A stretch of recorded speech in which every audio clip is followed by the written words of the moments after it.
오늘은 사순절을 맞이하면서 성도님들과 내려놓음이란 주제를 가지고 그 설교 제목을 가지고 함께 은혜를 나누려고 합니다. 그래서 사순절을 맞이하는 내려놓음, 부제로는 사흘길을 걸어가는 아브라함이란 부제를 가지고 성도님들과 함께 은혜를 나누려고 해요.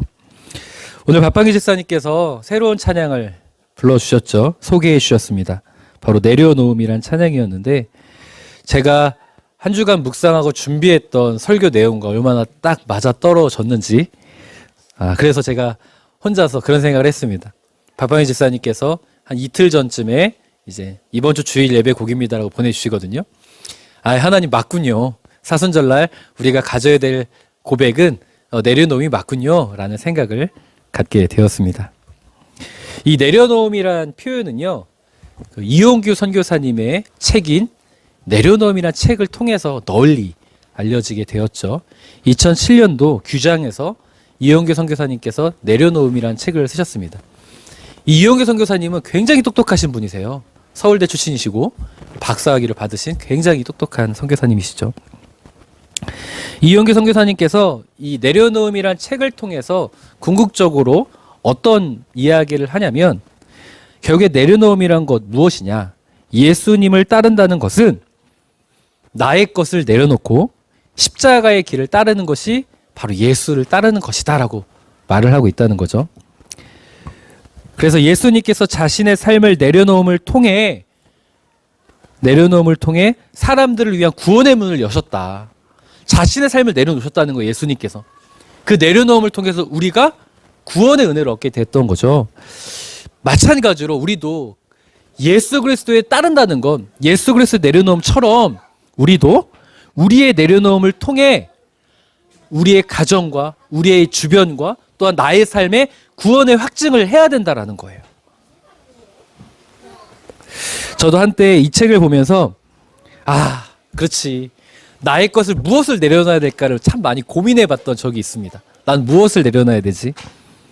예수님은 우리를 위해서 무엇을 내려놓으셨죠? 목숨을 내놓으셨어요.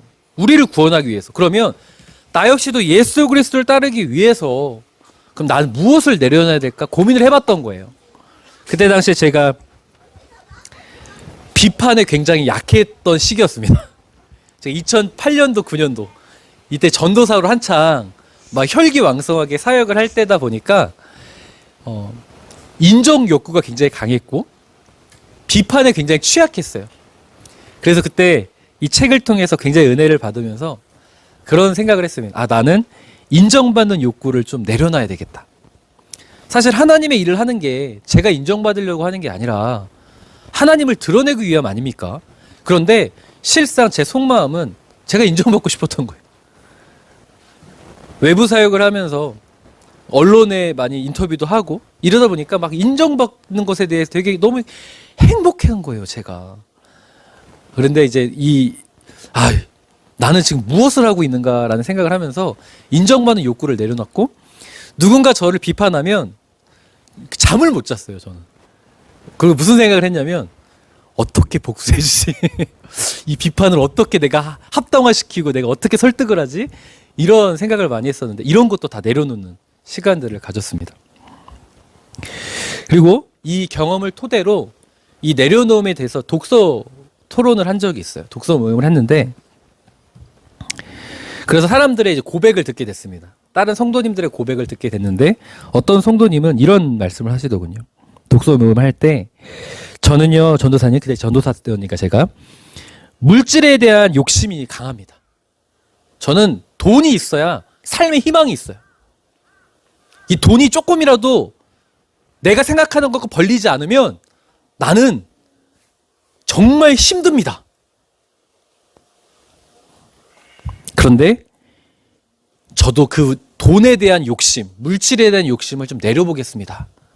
이런 내려놓음에 대한 이야기를 하시고, 근데 단순히 내려놓는다고 끝이 아니죠. 왜 내려놔야 되냐면, 내가 그것들을 내려놓고 내 그런 욕심과 욕망을 내려놓고 거기에 뭘 채워야 돼요? 하나님과의 시간, 하나님의 말씀, 이런 걸 채워야 되지 않습니까? 그 내려놓음과 동시에 전 하나님을 위한 시간을 가지겠습니다라고 이런 말씀을 하셨고요. 어떤 건강의 문제를 만났던 성도님은 이런 말씀하셨어요.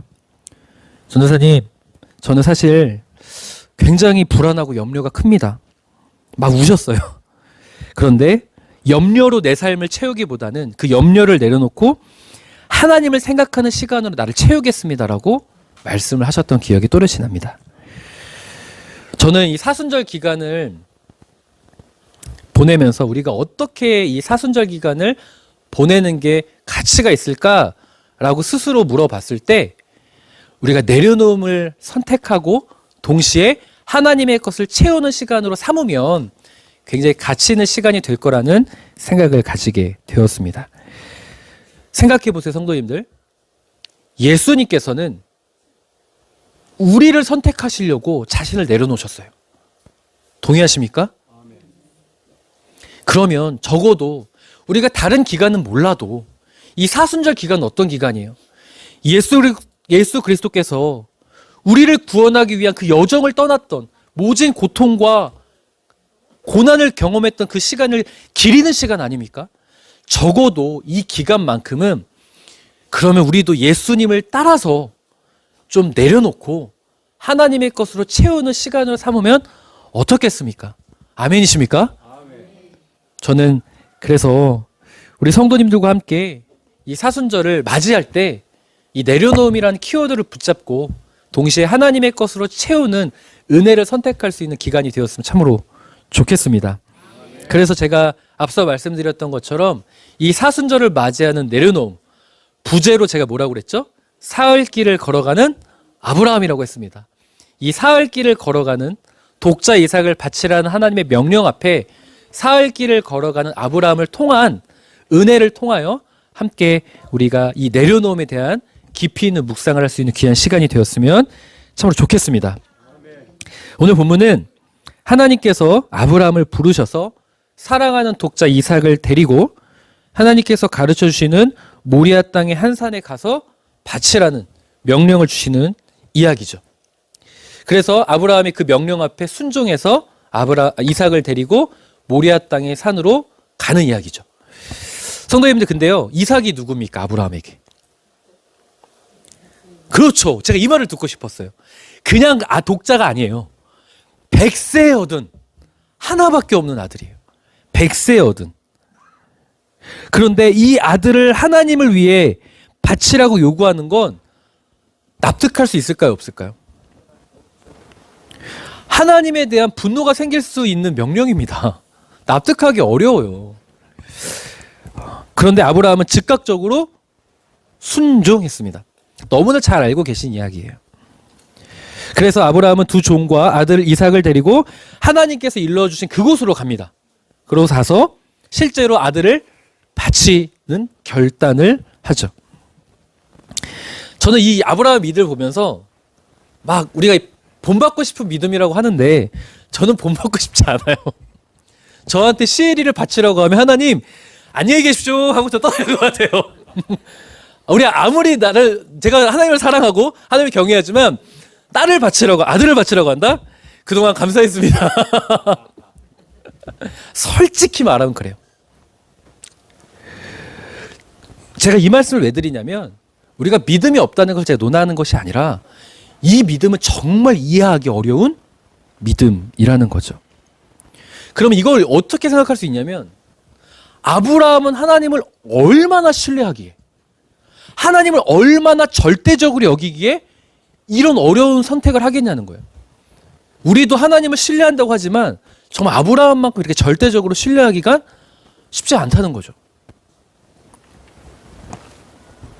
그렇지만 이 아브라함의 믿음은 우리가 본받기 어렵지만 그래도 우리가 따라가야 될 믿음인 것만큼은 분명한 것 같습니다. 여기서 제가 한번 질문해 볼게요, 성도님들. 아브라함은 대단한 믿음의 사람인 것은 분명한 것 같습니다. 동의하십니까?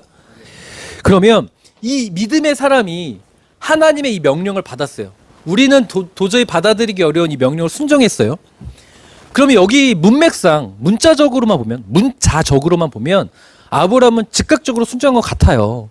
그러나 여기서 제가 질문해 보겠다는 거예요. 아브라함은 아무리 이렇게 믿음의 사람 마음의 갈등이 없었겠습니까? 자, 그러면 근거를 대보십시오.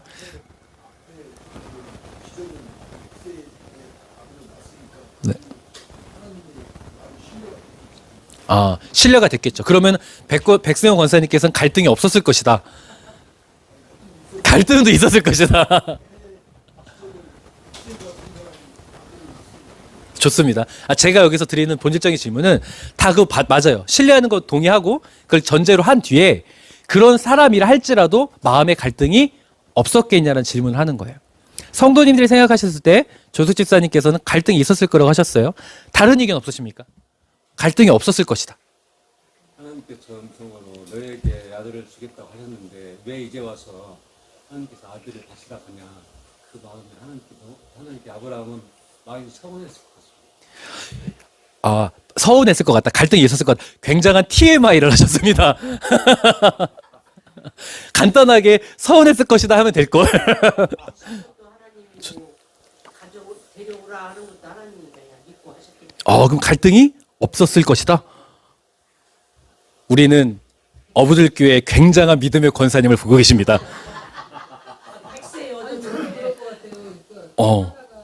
나올 수 없는 거를 갖다가. 좋습니다. 지금 이렇게 말씀하신 김영욱 권사님과 조현준 권사님은 권사님이십니다. 자, 이 정도쯤 믿음이 돼야 권사님이 되시는 것 같아요. 그죠? 이거 그렇습니다. 저도 지금 선뜻 놀랐습니다. 저는 목사이지만 저는 제가 아까 말씀드리지 않았습니까? 하나님, 안녕히 계십시오. 어마어마한 갈등을 할 거라고 저는 전제를 하고 말씀을 드린 거예요. 네. 좋습니다. 저는 아브라함이 굉장한 갈등을 했을 거라고 생각합니다. 그 근거로 바로 이 말씀을 뽑을 수 있을 것 같아요. 4절 함께 읽겠습니다. 시작.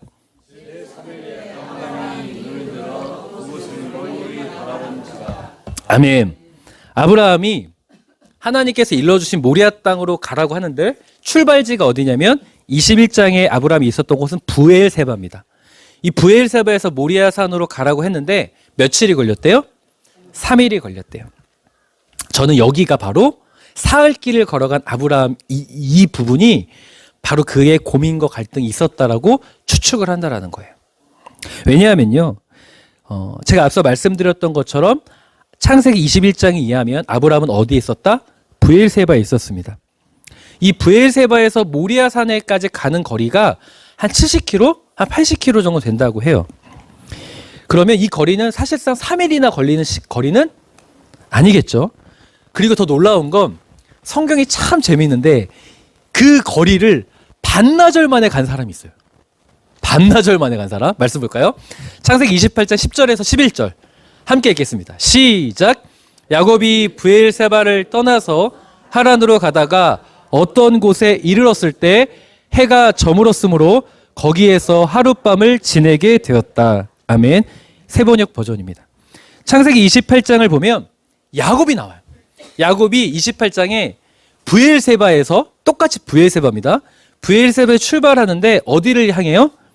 하란으로 갑니다. 바단 아람이죠. 이 하란으로 가는데 어떤 곳에 이르렀다고 합니다. 이 어떤 곳이 어딜까요? 한번 성경 퀴즈 내볼까요? 어떤 곳이 어딜까요? 이거 아셔야 돼요. 성경을 좀 읽으셨으면. 두 글자입니다. 힌트. 그렇습니다. 베델입니다. 성도님들은 우리 교회 권사님을 보고 계십니다. 바로 이 정도야 돼야 권사님이신 거죠. 네, 좋습니다. 베델입니다. 이 베델에 이르렀는데 그때 해가 저물었다고 돼 있어요. 그러니까 반나절이 된 거예요. 하루를 24시간이라고 한다면 아침에 출발해서 해가 저물 때쯤 되는 거니까 반나절이라고 할 수 있겠죠. 거기서 하룻밤을 지냈답니다. 자, 화면을 보시죠. 잘 안 보이시나요? 여기가 베델이에요. 보이시나요? 여기가 베델이고요. 여기가 브엘세바입니다. 브엘세바에서 모리아산 보이시죠? 브엘세바에서 모리아산까지 한 70km, 80km 정도 된다고 보고 있어요. 지리적으로. 그런데 이 길을 며칠 걸렸다? 3일 걸렸다. 그런데 모리아산보다 베델이 더 어디 있어요? 위에 있어요. 80km, 90km 정도 된다고 봐요. 브엘세바부터 베델을 가려면 이 예루살렘을 거쳐서 이 모리아산 쪽을 지나가야 돼요. 자, 그러면 며칠 걸렸다? 28장의 야곱은 반나절 걸렸다. 물론 야곱은 에서를 피해서 도망가는 신세였습니다. 창세기 28장을 보면 화가 잔뜩 난 에서가 야곱을 쫓아가는 상황이었고 야곱은 그로 인해서 도망가는 신세였겠죠. 그러다 보니까 에서는 사냥꾼이었잖아요. 얼마나 날쌔습니까? 그러다 보니까 더 급한 마음에 달려갔을 수도 있고 쉼 없이 최선을 다해서 도망갔겠죠. 그래서 반나절만 간 거리입니다. 그러나 저도 예전에 태릉에서부터 춘천까지 친구가 걸어간 적이 있다고 말씀드렸잖아요. 하루 만에 청평까지 갔어요. 하루도 아니에요. 반나절 만에 갔어요. 그렇다고 엄청 빨리 걸은 것도 아니었어요. 충분히 성인 남자라면 동행을 한다 해도 한 70km 정도는 충분히 반나절 아니 하루면 갈 수 있어요. 아니 쉬엄쉬엄 간다 해도 며칠이면 갈까요? 이틀이면 가요. 브엘세바부터 모리아산까지는 아무리 늦게 가도 이틀이면 가는 거리라는 거죠. 그런데 우리 말씀을 보니까 며칠 걸렸다? 3일 걸렸다는 거예요. 이 거리를 3일 걸렸다는 거예요. 그럼 우리가 추측해 볼 수 있겠죠. 왜 3일이 걸렸을까? 아마도 주저하는 무언가가 있었겠구나라고 추측해 볼 수 있다는 것이고 저는 그 주저함이 많은 고민과 갈등이라고 생각을 합니다.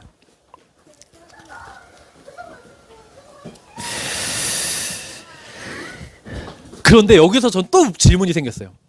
좋아요, 성도님들. 그래서 3일 걸렸어요. 3일 걸렸어요. 그러니까 지금 전제가 뭐냐면 저는 어떻게 보냐면 충분히 하루 이틀이면 갈 거리를 늦게 도착했다는 거예요. 고민과 갈등, 내적 갈등이 있었다는 거죠. 그러면 질문해보고 싶은 거예요. 왜 또 3일이에요? 저라면 한 달 걸릴걸요? 생각해보세요. 좋아요. 하나님의 뜻을 왜 어떻게든 싸워서 돌이키고 싶을 거 아니에요. 적어도 내 자녀를 바치라고 하는 건데. 도저히 납득하기 어려운 가령 내 전 재산을 바치라고 한다면 내 건강을 다 빼앗는 거라고 한다면 이거 싸워봐야 될 문제 아니에요? 한번 하나님을 설득해봐야죠. 씨름해야 될 거 아닙니까? 그러면 최대한 하나님의 뜻을 돌이키려고 노력하겠죠. 그런데 그럼에도 내가 하나님의 뜻을 받아들이겠다고 한다면 그럼에도 하나님의 뜻을 받아들여서 독자 예석을 바치기로 한다면 3일 만에 갈까요? 저는 설득하다 안 되고 하나님의 뜻을 받아들이려 결단했다면 3일이 아니라 1년 걸릴 것 같습니다. 저는. 질문해 볼게요. 성도님들이랑 며칠 걸리겠습니까? 좋아요. 내가 갈등을 하고 있어. 믿음의 사람이지만 결국 하나님의 뜻을 받아들이기로 했어. 그러면 며칠 걸리겠습니까? 아브라함처럼 그래 하루만 더 고민해보자 하시겠습니까? 이거 하루만 고민해볼 문제예요? 하루만 더 고민해볼 문제입니까? 이게? 성도님들이라면 며칠 걸릴 것 같아요? 전 말했잖아요. 1년 걸린다고. 이 70km 가는데 전 1년 걸릴 것 같다니까요. 갔다가 이거 아닌 것 같아. 살짝 뒤로 갔다가 앞에가 그렇죠. 우리 그 정도는 돼야지. 이거 하루 더 간다고. 예. 그래서 전 궁금한 거예요. 왜 3일이었을까? 성도님들 그런 생각을 충분히 생각해 볼 법한 문제 아닙니까? 저라면 진짜 한 달, 1년 걸릴 것 같거든요. 그런데 왜 3일이었을까? 저 같으면 이해가 되지가 않을 것 같아요. 고민합니다. 하나님의 뜻을 돌이키려고 애쓰고 싶습니다. 건강의 문제일 수도 있고 우리 집안에 정말 힘든 문제일 수도 있고 그러면 어떻게든 하나님의 뜻을 돌이키고 싶어서 난 간절히 할 것 같아요. 근데 3일 만에 받아들인다? 저는 그렇기 때문에 이것은 하나님의 성경이 우리에게 주는 명확한 의도적인 메시지가 있다고 믿게 됐습니다. 무슨 뜻인지 이해가 되세요? 이게 단순히 시간적 의미로 아브라함이 3일 만에 갔다라는 그런 뜻보다는 우리에게 주는 하나님의 숨겨진 본질, 그 숨겨진 상징적인 의미가 있을 것이라는 거죠. 실제로요, 구약 성경에서는 이 수에 대해서 상징적 의미를 사용을 하는데요. 한번 말씀 볼까요? 이 3이라는 수를 어떻게 사용하는가? 창세기 15장 9절 함께 읽겠습니다. 시작.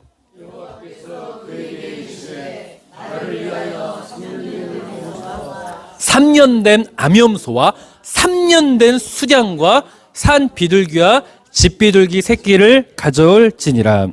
아멘. 창세기 15장은 아브라함과 하나님이 언약을 맺으시는 장면이에요.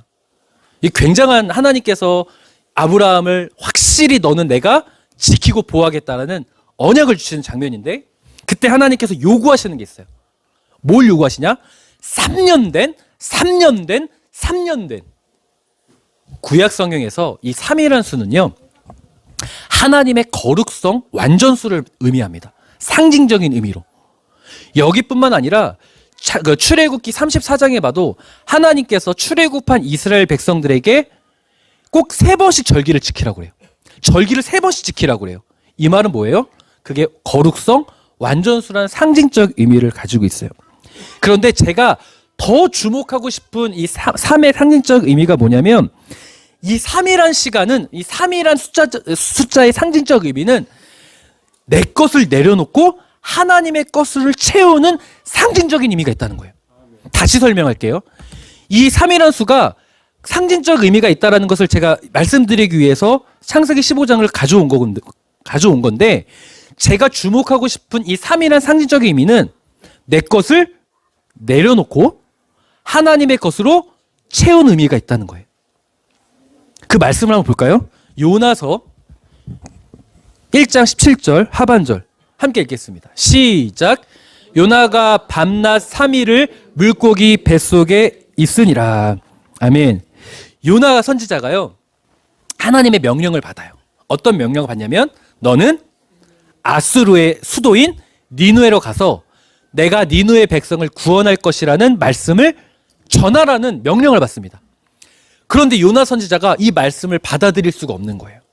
왜 받아들일 수가 없냐면, 아수르의 수도 니누의 사람들이 어떠한 사람들이었냐? 하나님을 기만하고 하나님을 대적하고 동시에 이스라엘 사람들을 지독하게 괴롭혔습니다. 그럼 선지자 입장으로서 아무리 하나님의 명령이어도 받아들이기가 어려운 거예요. 좋아요. 받아들일 수 있는 명령이라면 어떤 명령이어야 되냐면, 니느웨에 가서 그들을 심판하신다는 말씀을 전하라고 했다면 받아들였을 거예요. 그런데 어떤 명령을 전하라? 구원할 거라는 말씀을 전하라고 하니까 받아들일 수가 없는 거죠. 그래서 요나가 그 말씀에 순종하지 않고 배를 타고 도망갑니다. 다시스로 가는 배를 타죠. 그러다가 다시스로 가는 배를 탔는데, 그 배를 탄 그 바다에서 풍랑을 만나요. 그러니까 사람들이 의논을 하죠. 왜 갑자기 풍랑이 일어나냐? 그래서 아주 유명한 한 사건을 사건이 발생합니다. 제비 뽑기가 나와요. 이 원인이 누구냐? 제비를 뽑았어요. 그 제비 뽑기에 당첨된 사람이 요나 선지자였습니다. 그러면 솔직히 제비 뽑기니까 그 근거를 찾고 뭐 그래야 될 거 아니에요. 제비 뽑히자마자 자, 오십시오. 요나 선지를 잡아서 바다로 던져버립니다. 무서운 사람들이에요. 아주 냉정한 사람들이죠. 그런데 그때 하나님께서 물고기를 예비하셨다가 요나가 딱 던져지니까 물고기가 입을 벌려서 요나 선지자를 삼키게 합니다. 그래서 17절의 말씀이 나타나는 거예요. 요나가 밤낮으로 며칠을 3일을 물고기 뱃속에 있느니라. 이 3일 동안 무슨 생각했을까요? 요나 선지자가. 내가 왜 순종하지 않았을까? 그렇죠. 내가 왜 다시스로 가는 배를 탔을까? 하나님의 뜻이 그것인데 내가 왜 자꾸 내 생각을 붙잡았을까? 이런 생각을 했습니다. 왜냐하면 요나서 2장이 바로 그것에는 회개의 기도가 나오고 이제 하나님을 향한 믿음의 고백으로 바뀌기 때문이에요. 말씀 볼까요? 요나 2장 1절과 9절 하반절입니다. 시작. 요나가 물고기 뱃속에서 그의 하나님 여호와께 기도하여 구원은 여호와께 속하였나이다 하니라. 아멘. 자 보세요 성도님들. 왜 배를 탔어요? 다시스로 가는 배를. 이 구원을 인정할 수 없는 거예요. 니느웨 사람들을 구원하는 걸 인정할 수가 없어. 그래서 물고기 밥이 됐네? 그런데 거기서 기도하면서 자기의 생각을 내려놓는 절정의 고백이 뭐예요? 구원은 하나님께 있습니다. 내가 받아들이기 어려운 니느웨 사람들의 구원의 문제도 더 이상 내 생각을 붙잡지 아니하고 누구의 생각으로 채우겠다? 하나님의 생각으로 채우겠다는 거예요. 이 3이라는 수는요. 이 성경이 상징적으로 사용하는 이 3이라는 수는 아브라함도 똑같아요. 3일을 걸어갔다는 건 얼마나 많은 갈등을 했겠어요.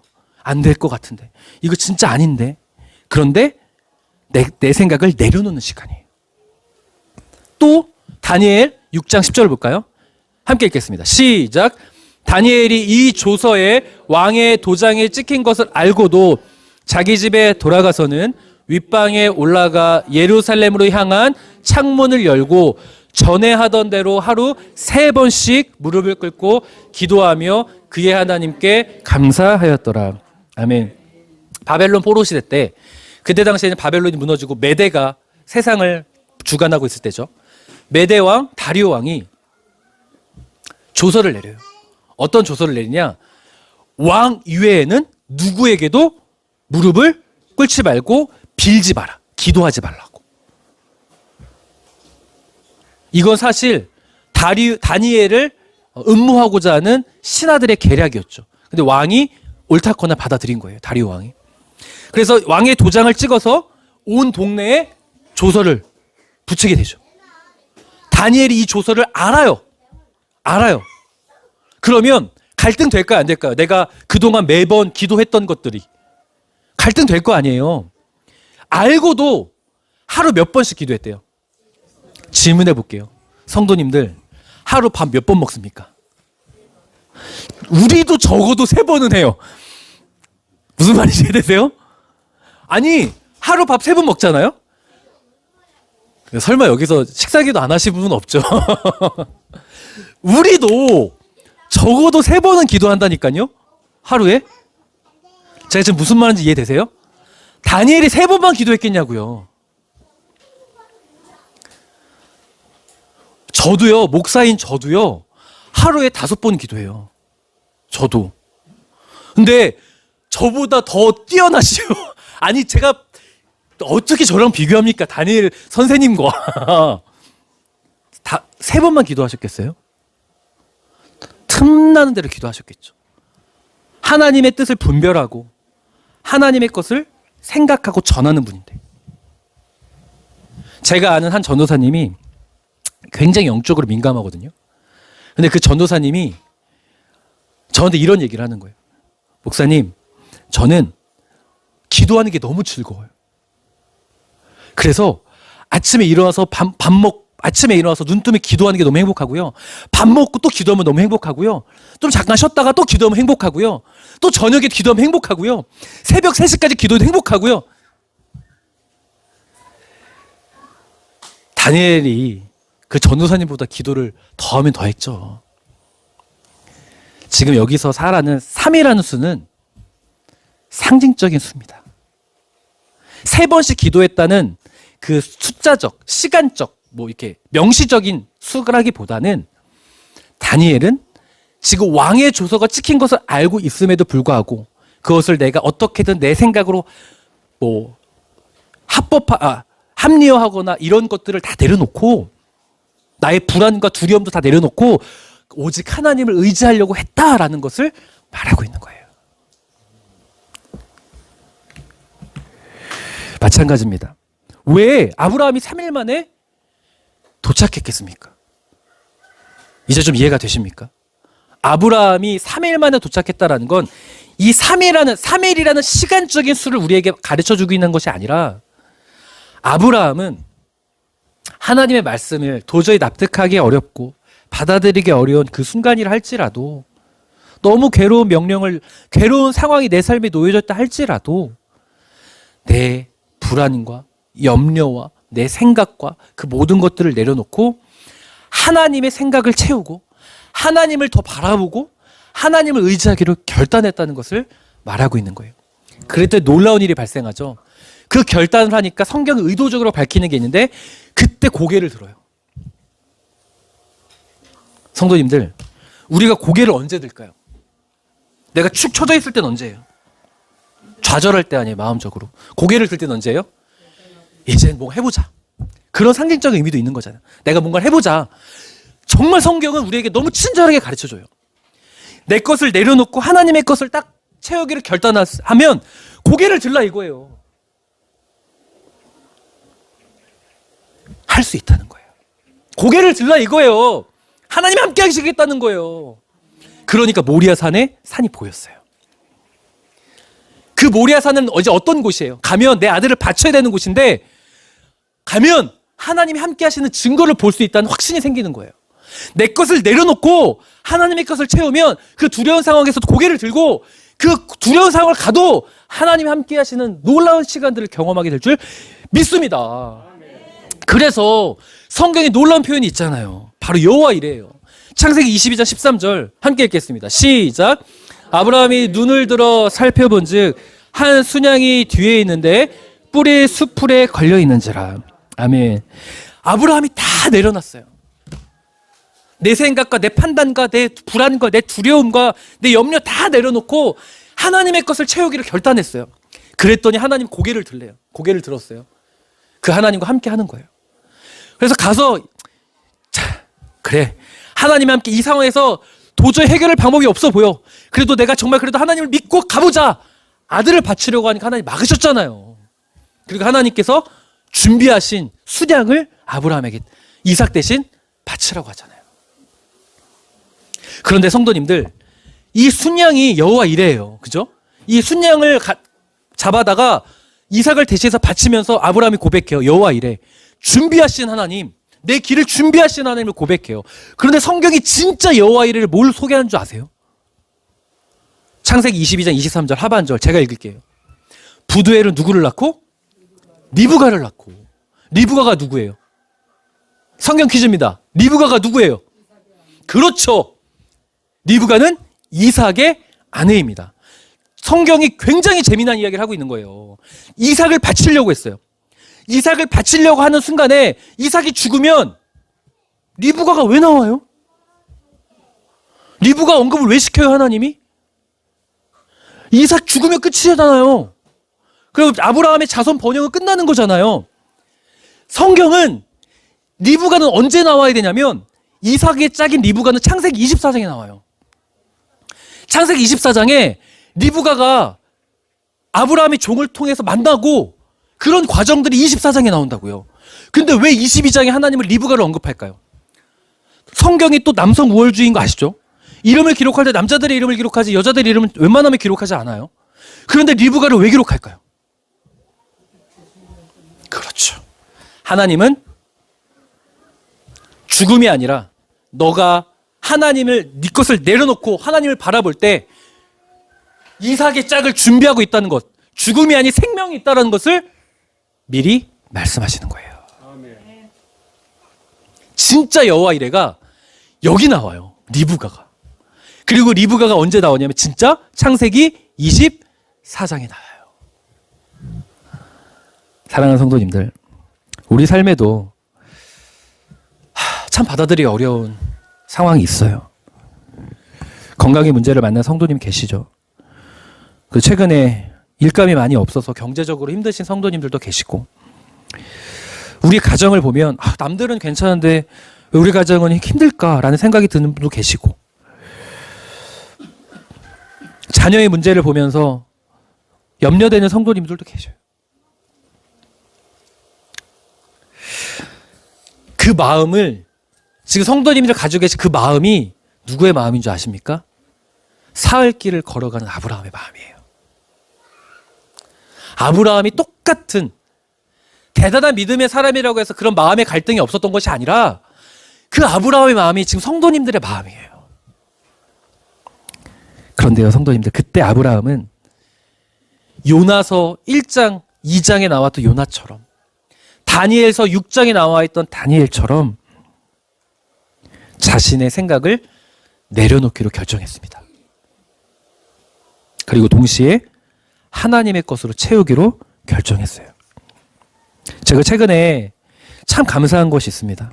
우리 교회 성도님 몇 분이 성경을 참 열심히 읽으세요. 성경은 뭐죠? 하나님의 말씀이죠. 제가 그래서 오늘 찬송가 204장 부른 거예요. 주의 말씀 듣고 행하면 반석 위에 세운 집이라고. 잘 짓고 잘 짓자고. 사실 그분들이 성경을 읽는데요. 읽을 수 있는 상황이 아니에요. 냉정하게 얘기하면 세상적 기준으로 보면. 얼마나 불안하고 얼마나 염려가 많은 줄 아세요? 고민 많아요. 불안해요.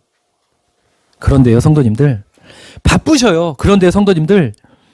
그 염려도 고민도 있지만 시간적 여유도 없지만 그 내 것을 다 내려놓는 거예요. 내려놓고 하나님의 것을 채우는 거예요. 그게 바로 아브라함이고 사흘 길을 걸어간 아브라함이고 그게 바로 물고기 뱃속에 있던 요나고 그 예루살렘으로 창문을 열고 있는 다니엘이 바로 그 모습이에요. 우리가 사순절 기간 내려놓음을 할 수 있었으면 좋겠습니다. 우리 성도님 힘드신 거 쉽지 않죠. 성경이 쉬우면 왜 기록했겠습니까? 하나님께 축복받고 하나님의 은혜 가운데 하나님의 기적 가운데 서는 게 쉬우면 왜 기록해 놓겠습니까? 하나님의 역사와 하나님의 은혜가 쉬우면 그 값어치가 가치가 있을까요? 무슨 말인지 이해가 되세요? 우리 것을 좀 내려놓을 수 있는 믿음의 용기와 결단이 우리 사랑하는 성도님들에게 있었으면 참으로 좋겠습니다.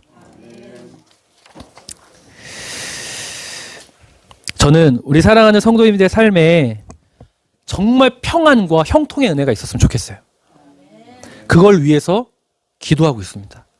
건강의 문제를 많은 성도님에겐 치유의 은혜가 있기를 원하고 물질의 어려움을 많은 성도님에게는 그 물질의 피할 길, 물질의 채우시는 은혜가 있기를 원하고 관계의 어려움이 있는 성도님에게는 갈등의 종식과 평안한 마음이 임하기를 원하고 있습니다. 그러기 위해서 성도님과 저는 함께 해야 돼요. 어떤 걸 함께 해야 되냐면 정말 구원의 은혜를 경험하기 위해선 우리가 이럴 때일수록 사순절 기간이긴 하지만 우리의 생각과 불안과 염려와 모든 걸 내려놓고 하나님을 더 의지하는 마음과 기도의 시간과 예배의 시간과 말씀의 시간을 함께 채울 수 있었으면 좋겠습니다. 그럴 때 부두엘은 리브가를 낳는 하나님의 준비하신 은혜 가운데 우리가 서게 되는 것이죠. 그래서 전 성도님들과 지금 감사일기를 사순절 기간에 열심히 쓰고 싶어요. 질문해 볼게요. 이번 주에 감사일기를 쓰셨습니까? 네. 쓰십시오. 그게 제가 숙제를 드린 것 같아서 너무 죄송하지만 그 한 줄 적을 때 성도님들 그 시간만큼 하나님의 마음을 채우고 있는 거예요. 우리가 자꾸 채웠으면 좋겠어요. 동시에 기도하고 계십니까? 여기서 목소리가 많이 작아지는군요. 말씀 읽고 계십니까? 성도님들 적어도 하루에 한두 장이라도 꼭 읽으세요. 적어도 사순절 기간만큼은. 그리고 기도의 시간을 반드시 가지셨으면 좋겠습니다. 불안하고 염려되는 마음이 있으신 거 압니다.